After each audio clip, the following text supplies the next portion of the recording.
Parmi les vainqueurs, deux grands blocs se forment. Celui de l'Ouest, avec les États-Unis à l'idéologie capitaliste, celui de l'Est, avec l'Union soviétique communiste. La guerre froide, opposition politique, économique, scientifique et culturelle entre ces deux puissances que tout oppose, débute. Le conflit n'est pas frontal, mais se traduit par des affrontements périphériques. Chaque bloc souhaite faire entrer dans sa sphère d'influence d'autres nations. L'Asie du Sud-Est, avec la guerre de Corée puis du Vietnam, est le lieu le plus disputé et le plus meurtrier. Les Caraïbes, l'Amérique centrale et l'Amérique du Sud sont la chasse gardée des États-Unis. Et cela depuis le début de l'impérialisme américain, débuté à la fin du XIXe siècle. Certains endroits sont devenus des quasi-protectorats, comme Cuba, avec l'installation de la base navale de Guantanamo, ou le Panama, où des forces militaires sont déployées dans la zone du canal. La diplomatie du dollar permet également d'investir afin d'exploiter de nombreuses ressources, créant un lien de dépendance financier avec les États-Unis pour de nombreux petits États. En 1901, le président Theodore Roosevelt énonce la doctrine du Big Stick. Il s'agit de protéger les intérêts économiques des États-Unis sur le continent, et s'il le faut, d'employer la force militaire pour y parvenir. Malgré une volonté dans les années 30 de ne plus intervenir dans les affaires internes des pays d'Amérique latine, concept nommé « politique de bon voisinage », l'anticommunisme lié à la guerre froide relance le processus d'ingérence. Afin d'empêcher ces pays voisins de basculer dans le communisme, les États-Unis entament dès 1945 des négociations pour établir une défense commune sur le continent. Le pacte de Rio de 1947, traité interaméricain d'assistance réciproque, établit qu'une attaque sur un État américain est considérée comme une attaque sur tous les pays américains. Évidemment, c'est ici l'URSS qui est visée. Cette peur rouge mène à la doctrine de la sécurité nationale, qui justifie un coup d'État militaire sur un gouvernement jugé trop socialiste, voire communiste, afin de garantir la défense et la sécurité du pays. C'est également par cet acte qu'est créée l'Agence centrale de renseignement américaine, plus connue sous le nom de CIA. Cette doctrine intègre également l'idée d'une économie capitaliste. Sécurité et développement sont les maîtres mots. À partir de 1951, des accords bilatéraux sont conclus entre les États-Unis et plusieurs pays latino-américains. Les USA forment des officiers militaires, fournissent armes et équipements, partagent des informations confidentielles et envoient des conseillers sur place.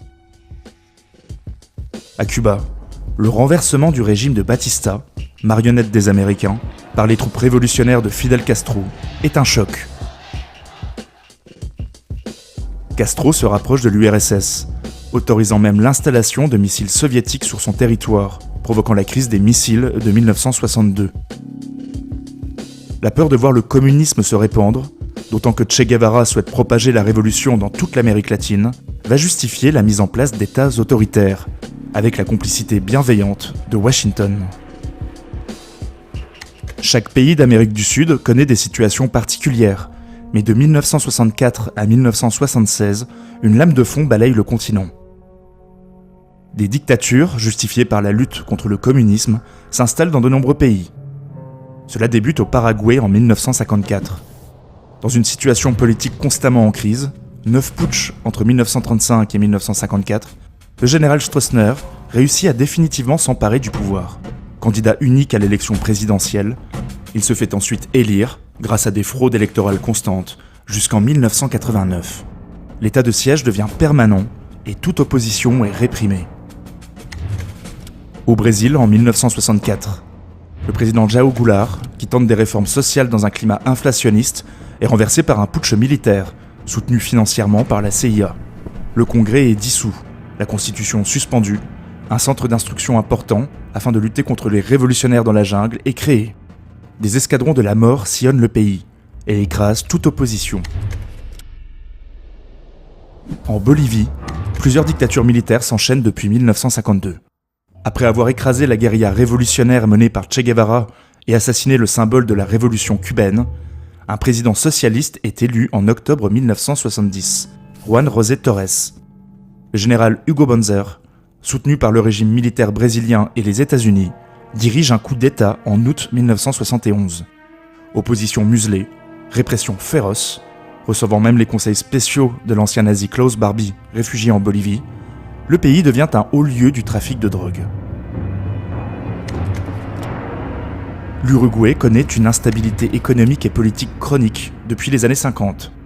Inflation et crise bancaire déstabilisent des gouvernements qui se succèdent sans résoudre les difficultés. En juin 1968, des mesures d'exception, qui vont devenir permanentes, sont promulguées. Censure, détention sans inculpation, internement des syndicalistes.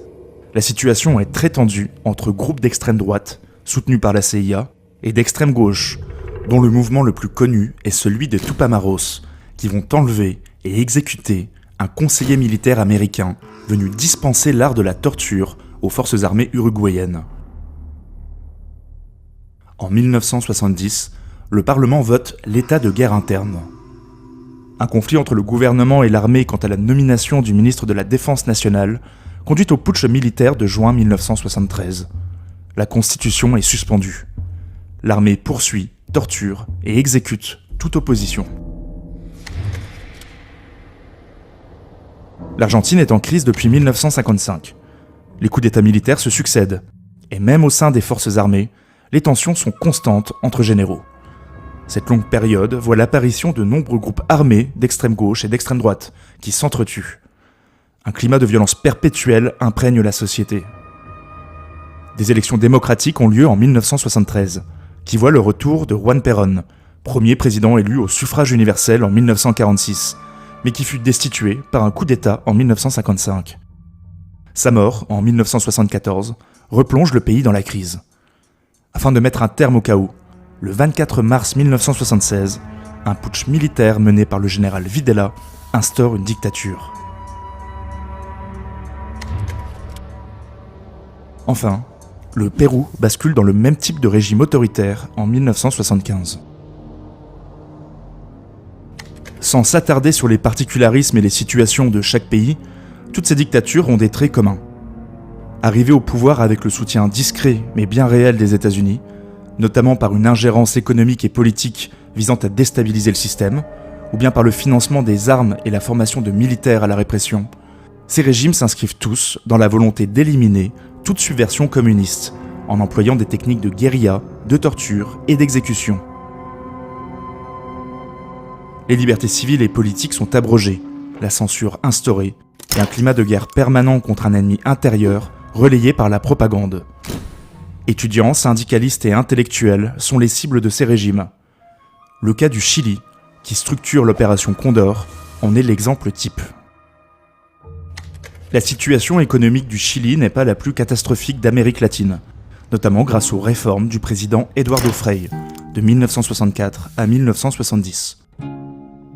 Nationalisation des mines de cuivre, réforme agraire, création d'aides sociales en cas d'accident du travail et construction de 130 000 logements permettent une croissance de 4%, malgré une inflation de 26%. Sa politique modérée, mais qui tend vers la gauche, lui vaut le retrait du soutien initial de Washington. En 1968, les mouvements européens de mai atteignent le Chili. L'armée, qui se considère sous-payée et délaissée par le gouvernement devant ce mouvement, tente un premier coup de force qui échoue en 1969. Aux élections de septembre 1970, c'est un candidat charismatique qui est élu, Salvador Allende.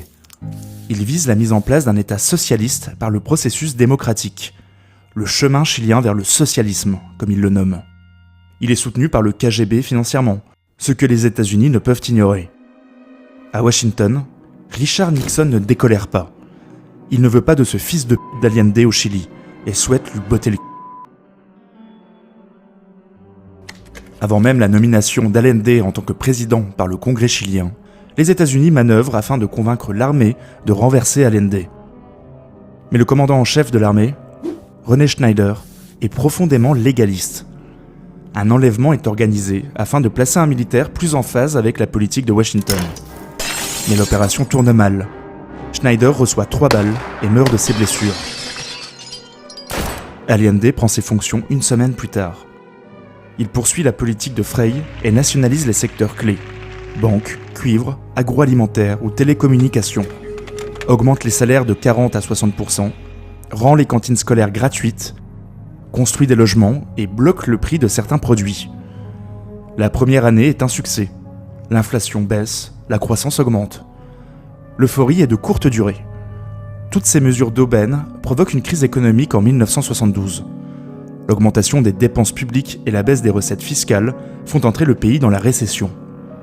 L'impression de billets provoque une inflation galopante. La pénurie s'installe. Aucun prêt n'est accordé par le FMI et la Banque centrale. Des mouvements sociaux apparaissent. Les femmes chiliennes protestent contre les pénuries lors des marches des casseroles vides. Surtout, un grand mouvement financé par la CIA, la grève d'octobre, débute avec un arrêt de travail des camionneurs, vite rejoint par tous les mécontents, syndicats patronaux, professions indépendantes et partis d'opposition. À cela s'ajoute le soutien des USA aux actions terroristes de groupes d'extrême droite, mais également l'opposition parlementaire pour faire chuter Allende de manière légale. Le président fait entrer des militaires dans son gouvernement pour calmer la droite et forme un gouvernement de défense nationale en août 1973. Les députés adoptent une résolution condamnant Allende et en appellent à l'armée pour le destituer. Une grande manifestation de soutien au président réunit 800 000 personnes. Allende souhaite alors organiser un plébiscite pour légitimer sa présidence.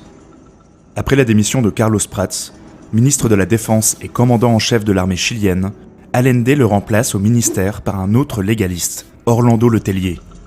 À la tête des forces armées, il nomme un général loyal, modéré, taiseux et qui a su dissimuler son anticommunisme, Augusto Pinochet.